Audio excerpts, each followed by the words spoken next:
What actually is Edtech? Edtech is combination of two words, which is education plus technology. Whenever we talk about Edtech, the first thing that comes to our mind is Byju's. The challenge what Byju's had was not majorly the operational. How can this traditional and this Edtech can be, used in a balanced way? Now it will be dynamic. So it will be done on the real-time basis according to the response taken from the student. Let's say there's a 2-minute video on any nursery rhyme. How long will it take to create this 2-minute video? Traditionally, it takes almost 45 days to 50 days to create 2 minutes 3D animation of good quality. What age should a child be introduced to technology or phones or iPads or digital content? Maybe after 3.5 years, they can have limited kind of exposure towards these devices, these gadgets. Do you think we'll still require schools? Schools will always be required. Could you, share some insights on the new education policy? They have told that the education has to be more of activity based. Can we use technology to easily integrate or easily adapt the homeschooling trend? In homeschooling, that is a combination of both the words, as we talked earlier also. It's physical plus digital. In next one or 2 years, homeschooling will be very common.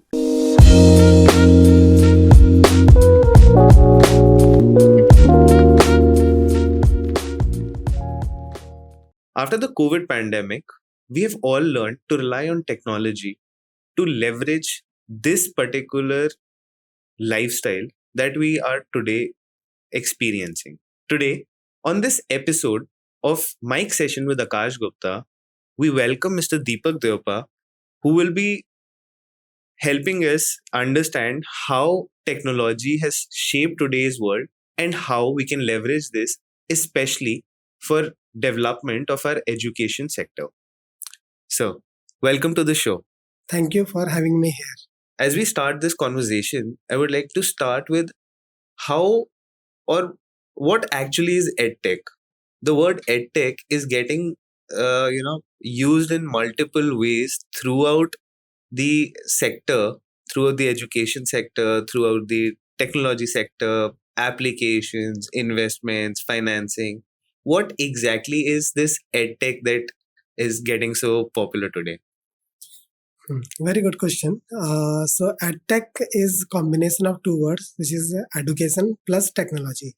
Now, education plus technology, when comes together, it can give very wonderful results. It started with very primitive PPT kind of slideshows which were used in schools, but now the whole process has improved a lot. And from there, they came to audio video, then they came to 2D, then they came to 3D, and now they are in immersive. Immersive learning consists of a lot of things like AR, VR, like gamification of learning. So EdTech now is giving education in different ways, where the kid is not only just passively listening the videos, but interacting with the content. Yeah. So basically what you mean is that this EdTech is basically using technology into the education sector to perform various parts. But whenever we talk about EdTech, the first thing that comes to our mind is Byju's. And how Byju's, the whole platform of learning using technology, getting students educated at home using videos, using activities, using worksheets. How is it different from what we are today and what Byju's has defined EdTech as? So Byju's, that was the first biggest unicorn of India of EdTech. And in that, what they did, they created lot of animated content. That animated content was basically 3D animation with very detailed description of all the topics which were required for that age group. And they also had some of the worksheets with them, so that the kid not only just see the videos, but they can do the questions and interact with the content on tablets. The challenge what Byju's had was not majorly the operational, but lot many other challenges. If you talk about what Byju's is in Edtech and why it failed and why not, why Edtech will grow, if I understand the question correctly, then the question is before that, why Edtech is needed. So EdTech is a thing which is very important for personalized training. As the system is evolving, as AI is coming in, as kids are having more of internet bandwidth in their hand, they have best of the processings and RAMs and displays in form of mobiles, tablets, or VR gears. So slowly, the devices and the system will be there and the platforms will be there to support education. This education, when is given by a teacher in a form that there are 40 students in front and they are giving the answers, the teacher is asking and the kids are answering, and then vice versa, that can never be customized. I will not even go to personalized, that is the later stage, but even customization is a challenge because there are so many kids and you have to make the content for every kid. There are slow learners, there are very fast pacers. So EdTech can help in that. EdTech can, according to the requirement of the kid, it can optimize itself because with the help of AI, and because of that the kids will have always a better edge of learning. Okay. uh, I would like to state that sir is also running a production house where he develops 3D content, animations, and designs specifically for education sector. And sir, you have a very a very detailed experience in the in this segment of producing digital and other content. So this content creation versus the definition of edtech, like one is the presentation, the audio visual form, the interaction form, as you suggested, and how it cannot be customized, or how it is difficult for customization, versus how a traditional school used to run. So how can how is this edtech tool being used by traditional forms in the school, and how can a society like India, where the technological use is still a far away in cities, in very tier 2, tier 3 cities, tier 4 cities, rural areas where the technology has not penetrated in that section, how can this traditional and this edtech can be used in a balanced way in these kind of societies? Very good question. So there are two type of content. The first content is a content which is kept and you just see, and there is a library and you use the library with the help of any LMS, learning management system. And in that LMS, what the kid will do, they will, according to their grades, they will be having the library of videos and the questions. So according to that, they can have the video and the questions. So that was the traditional way, and that was already been used by last 15 years. Now with the help of new advancements, specifically the new bandwidth, as I told, internet bandwidth, the displays, variety of platforms, and moreover the biggest change is AI. So with the help of that, the customization and the personalization is very easy now for the to be done for the individual student. Now according to the student preference and according to the chapters which he is lacking more, the AI can twist the questions and twist the whole lesson plan, and then it can deliver it to the kids.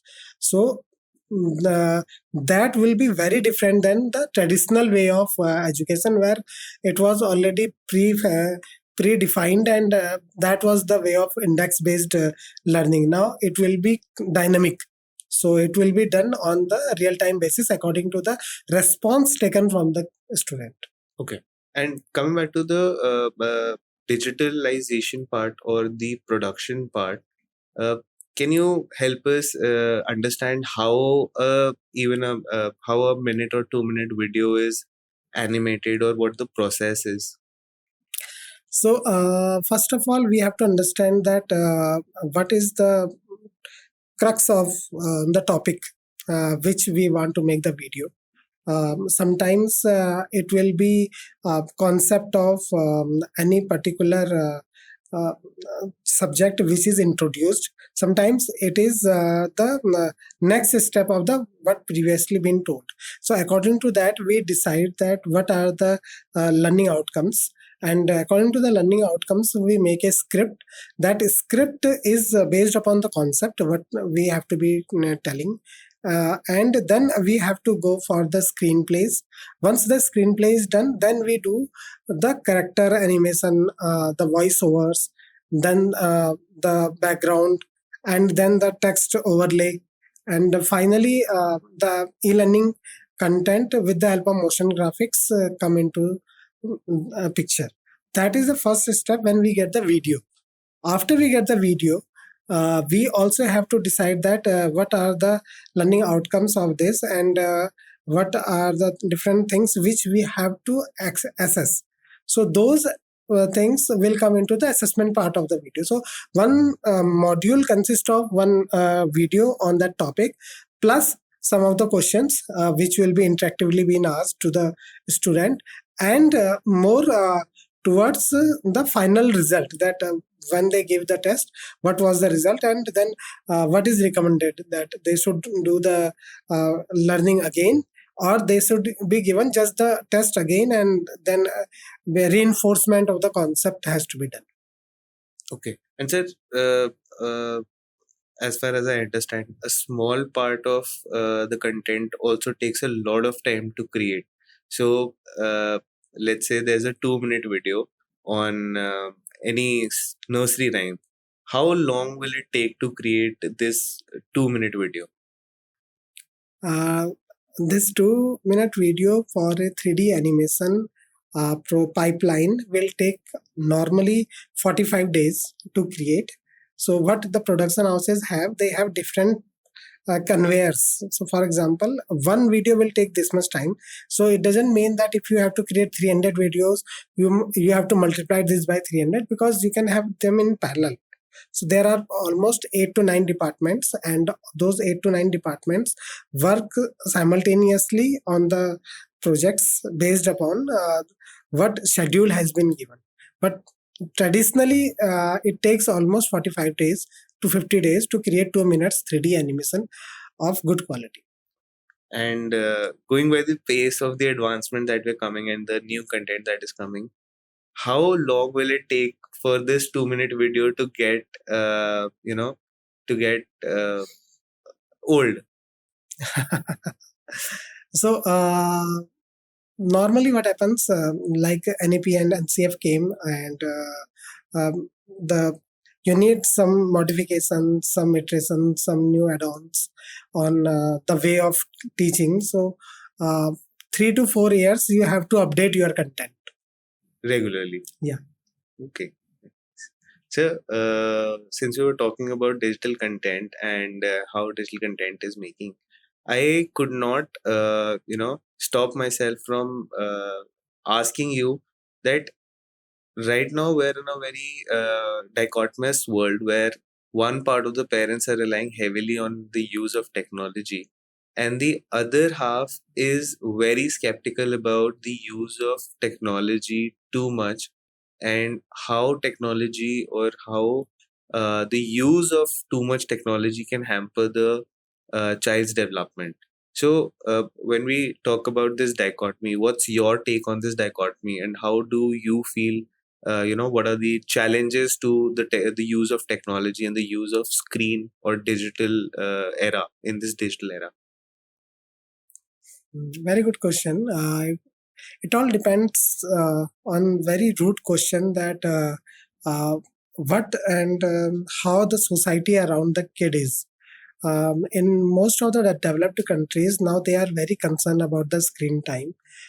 Screen time means normally in a mediocre kind of economy system, uh, both the parents are working, and so maximum of the time they give their phone, or their maid give the phone to the kid, and they are watching anything on the phone. They are playing games, or they are seeing videos, which is not giving any growth to the student. So because of that, what happened that nowadays the new parents are very much disconnected, and they want their kid to be as grassroots level. They want them to be explorer. So there should be very minute balance between both. See, the physical word is always important. The kid has to interact with the physical things for his fine motor skills, for his gross motor skills, for creativity. You need physical interactions with either pair students, or the physical objects around, and you have to be more happy. It will always come from the physical word, because when you do something, you get the response after developing, after doing, so all your body is focused towards doing it. But in digital world, if you are just a passive a viewer, watching the videos and doing nothing, that will not help you in anything. Um, in place of that, now now education is shifting towards gamification. So in the gamification, what happens, the kid will be going through a journey. In the journey, they will be learning things, they will be doing things, and they will be getting the responses, and that will improve their uh, capability. So but still, that is a digital word, and you should have a lock of the time, that how much time they should use it. It will help them because it will be personalized, and they can have their own freedom in the digital world, in the locked domain where we want them to see. So there should be specific gaming apps, educational gaming apps, and then they should be contained to that only. They should be, as YouTube have launched YouTube Kids, so they should be showed only YouTube Kids, not general YouTube. So that kind of containment you have to give to the student. And the most important thing is obviously the amalgamation of both. If we can do something, nowadays many companies are working on this, that they want physical kind of product. In physical kind of product, there will be some digital form of it, and then once that digital form is done, it has to be carried forward in the physical form. So that is the best of both worlds. So that is the way I think it should be contained, it should be maintained. And introducing technology to a student should be in a graded manner. We are all talking about it. The schools are suggesting it. What exactly should this graded, phase be according to you? So, for example, introducing a child, what age should a child be introduced to technology or phones or iPads or digital content, and So, what should be the limitations according to these, gradual years? So, first of all, technology doesn't mean only the display devices. Technology is way beyond. We should introduce them technology in terms of STEAM, STEAM tools, STEAM kits. STEAM means science, technology, engineering, arts, and maths. So we can have STEAM kits with them. They can start from basic blocks, and then they can make robots. They can do lot of card based coding. They can do without screen coding, and they can create lot of things with the help of um, with the help of cards, and that can be scanned and then checked with the help of technology. So direct technological connection, if you talk about screen time or the tablets or the mobiles, that should be avoided in the initial stages, and more of these steam based kits should be given to the kid to understand, to do a lot of other aspects. Maybe after 3.5 years, they can have basic limited kind of exposure towards these Okay. devices, these gadgets. And VR has to go way beyond. before that we should introduce AR. AR can help a lot because in AR they have a camera and you scan something and that pops up in front of the kid on an screen. It can be TV screen, it can be projector, it can be tablet, it can be mobile, and that will make things in amalgamation of what is in real world and what is in digital world. So that kind of thing can be introduced after age of 3.5 or 3. So you mentioned AR and VR. Uh, we believe that most of the universities and a lot of the formal school education players are using this technology. Uh, how exactly did this, came to be in India, and what kind of content is, should be or is being used by schools today for AR and VR gadgets? Hmm. Also, is there any suggested, module or curriculum that you may recommend to our, uh, you know, So first of all, AR and AR VR now is said as XR, and so the combination of this XR, this is old. The technology started from 1984, and they did a lot of inventions after that. And now the devices which are available, they are having lot many sensors which are helping them to showcase it in a better way. But we have long way to go. The future will always be XR. We will not be having our hand and phone. We will be just having our specs, and in that specs, or you can say goggles or combination of both, it will be having cameras, it will be having processor, it will be having batteries, it will be having speakers, and it can see the world around and it can tell you on the real time. You don't have to memorize everything. You have the specs, and you can just see and tell that this is the money plant and what is this age and what kind of plant is it, and what kind of, so when you go on the road it can show you the map. When you are meeting with someone, it will also show you the profile of the public profile of that person, so you don't have to, even if you forget the name or the face match, it can, by the face recognition, it can combine everything and tell you. And it can also tell you that these are the main key highlights of his career profile and on which points you can talk. So it will be the new thing which will be coming very soon. Google already is launching it. Meta, with the help of Raven, already launched. They are in the process. Maybe in 2-3 years this will be very very commonly available. And once it is there, then XR will be the real thing for the students, or for any of the high grade, even for the workers. They real time basis, whenever the problem is there, troubleshooting will be there to support them of how it can be solved. Same thing will happen with the kids.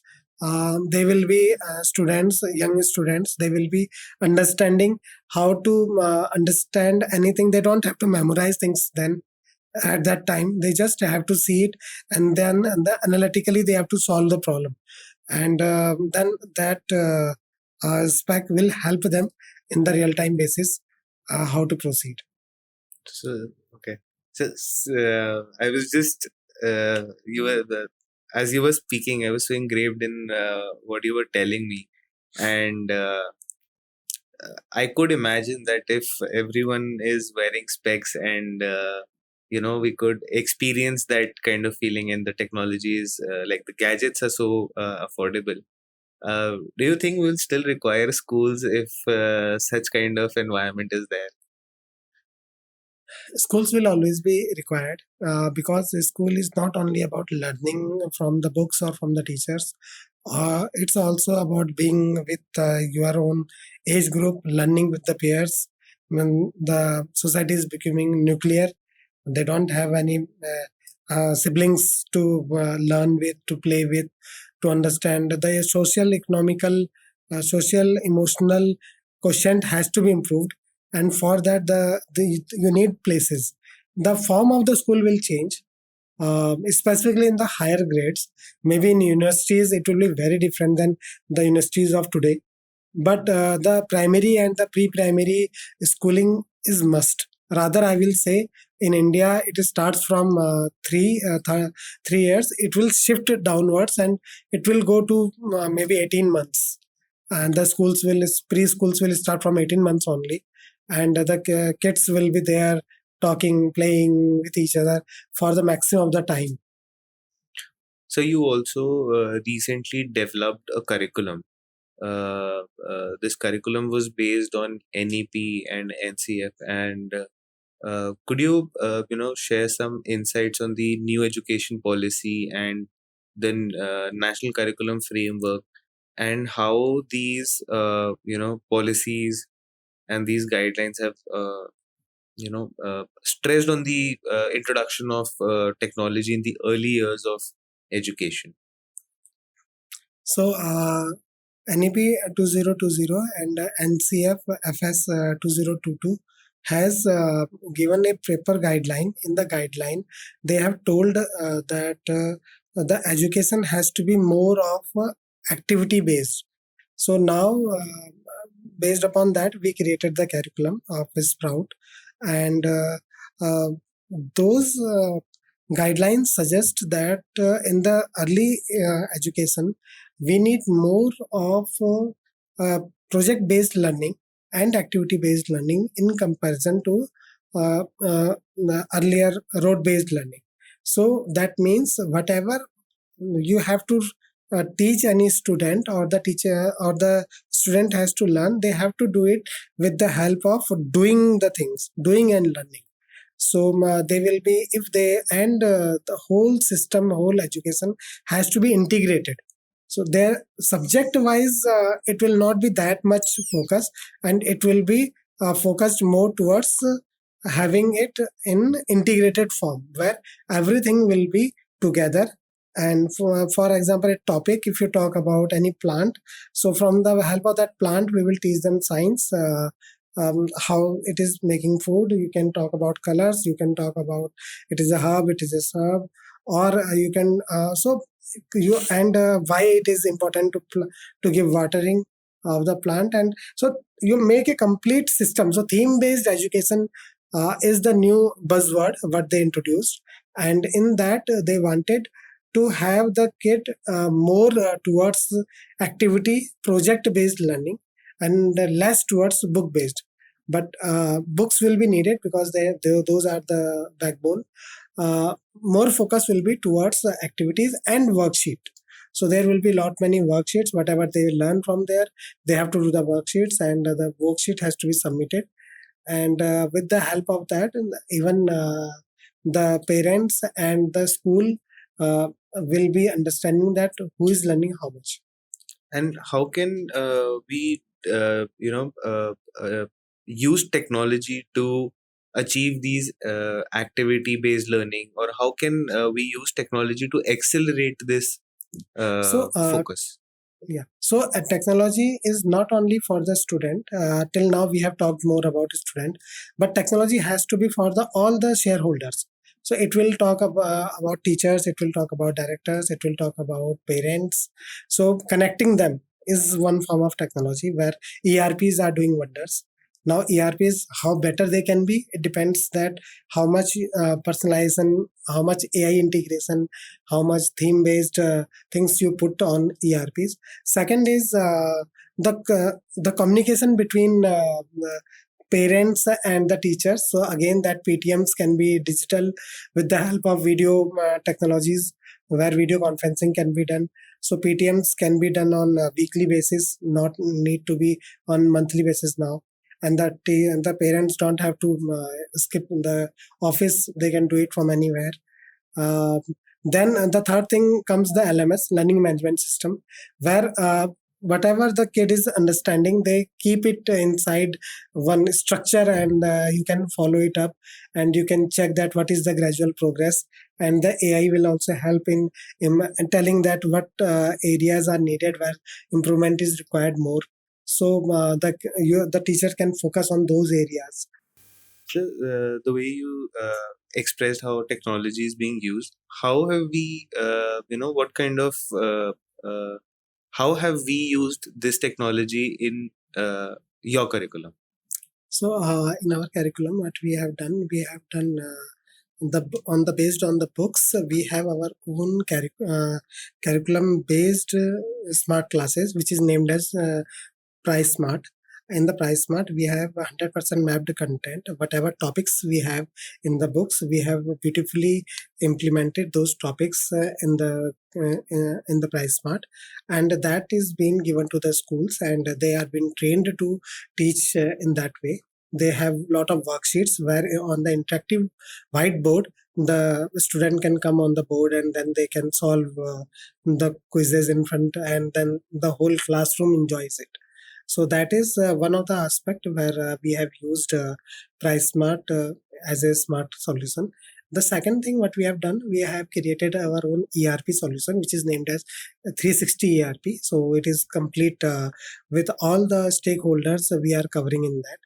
And in that, what we have done, we have more than 18 modules divided into modules, and all those different modules scatters different audience. For example, one is for transportation, one is for results, one is for attendance, one is for payrolls, one is for fees, one is for having admissions, one is for inquiry, one is for learning management system, one is for homework. So that kind of modules we have covered in our ERP 360, and in that what we do, we give it to our schools and we enroll and onboard them on this solution. And with the help of that, every stakeholder is connected. Okay, sir. As you're mentioning, it just came to my mind. How difficult is it to onboard educators, especially teachers in the primary sections, to get easily onboard them on such applications, and then what kind of training is required? Of often, what kind of is there any resistance from such teachers? So there are two things. First, these systems are based mainly upon uh, app based and web based. So there are two formats according to the data requirement. We change it. Both are available for the teachers. So teachers are quite sometimes reluctant because they think that their work is increasing. Rather, they should be knowing that their work is very much reduced if they use ERP solutions, because what happens when they use ERP solutions, lot of automation happens, and data redundancy reduces. You don't have to do the same work again and again because the system takes care of that. You just have to do the upload of the data one time, where you have to register your students in the database and in the ERP solution. After that, everything is very very smooth, and we give a lot of training sessions. We hand holding also do sometimes if they are not able to understand that how to do any kind of module, how they have to do, then we explain them. So there is some resistance in starting, but once they start using it, they are very happy and they are using it long. For almost every aspect, they are using now 360, and many of the schools, more than 600 schools, are already there on this ERP, and they are very happy. Sir, could you imagine, like we were talking that that schools will always be there, but the landscape of the schooling might change. So, if we talk about schooling, and specifically how can we use technology to easily integrate or easily adapt the homeschooling trend that has been going on in multiple countries across the globe today? Very great question, and this is very great idea of starting homeschooling, because in homeschooling, that is a combination of both the words, as we talked earlier also. It's physical plus digital, where we will be talking and making lot of kits, and those kits will be subscribed to the parents, and they will be getting every kit every month. And those activities the student and the kid will do with the parents, and they will be learning a lot of things. And whatever been uh, learned, many of the data will be put in the LMS with the help of photos, with the help of some of the data feeding, and by parents or by taking, and some of the IoTs we will also integrate. So whatever they will do automatically, that will be with the help of sensors, the data will be fed to the ERPs. And it will take time, it will be, but in next 1 or 2 years homeschooling will be very common. And I will not even say it private tutoring, because it's not like the private teacher is coming and he is teaching you in the traditional way. It will be more towards the project based learning, where the project kits will be there with the kid, and then the curiosity, they will start exploring that how to do, what to do. There will be manuals, based upon those manuals they will be doing those activities, and the outcome of those activities will be reflected either on their LMSs, or it will be reflected in their worksheets. And then there will be a lot of takeaways also, beautifully finally done projects which can decorate the whole house. So that can be the homeschooling starting from the preschool till primary. I will not say, I can't say after that, but till primary it's very much possible to do it, and to do it in a wonderful. A part of the society also believes that preschools were predominantly were becoming popular because the corporate parents in the corporate world were not able to give that kind of time that was needed to the kids, and that is why the preschools dominantly started getting popular. But some people in the society, or some of us, believe that there is a reversal in the trends now, and people will be looking for education at home, especially as you mentioned that preschooling will at some point preschooling might start from 18 months, and toddler care and infant care. So is this a reversal, or is this something totally different? There are two things. First, home schooling is a thing which is needed, because a lot many parents are there who have their time to give to a student, and they to their kid, and they want the kid to be with them and enjoying. So that will be there, that can complement the schooling of the preschools, and that can be isolatedly possible also. But schooling is must, schooling has to be there. The only difference what can be there, maybe the preschools will not be like what they are today. They will be more like a like clubs, where the kids will meet up, and then they will enjoy their 2 3 hours, and then they will separate, and then that kind of thing. And then they can have some science activity, they can have some play activity, they can have some non structured learning, but it has to be there. And then comes this part of having so homeschooling with the help of kids. So these has to have goes hands in hand, because only learning and only getting the concept will not help. The emotional quotient, the social quotient, the way the kid interacts with the other human, that is very very important. And in this age of AI, that will be the first capability, and the first quality which will be checked. Because all the other qualities maybe AI will do much better, but human interaction, human to human interaction, is a thing which has to be taught in a proper way. So that they should be very kind, they should be humble, they should behave properly, they should respect the other person. So those kind of things has to come when you are of the same age group. So that happen, that for that they need to go to schools, but maybe the school format will look different, but they have to go to schools. So before we're coming to an end for our session, but before coming to an end, would you like to give some advice to the parents, or to the educators, because your experience in the industry, and you interact with so many educators, with so many directors from different companies working on different tools, different gadgets. So would you like to give some advice to our parents or our educators? So my only advice and very important advice to the parents will be that take the technology slowly. Don't try to buy anything which is fascinating, which is new. All the learning apps which are giving a lot of ads, and put your stuff your kid with all those gadgets, but rather take time, enjoy the things with the kid, and give your, I will not say quantitatively you have to give lot of time, but you have to give quality time to your kid.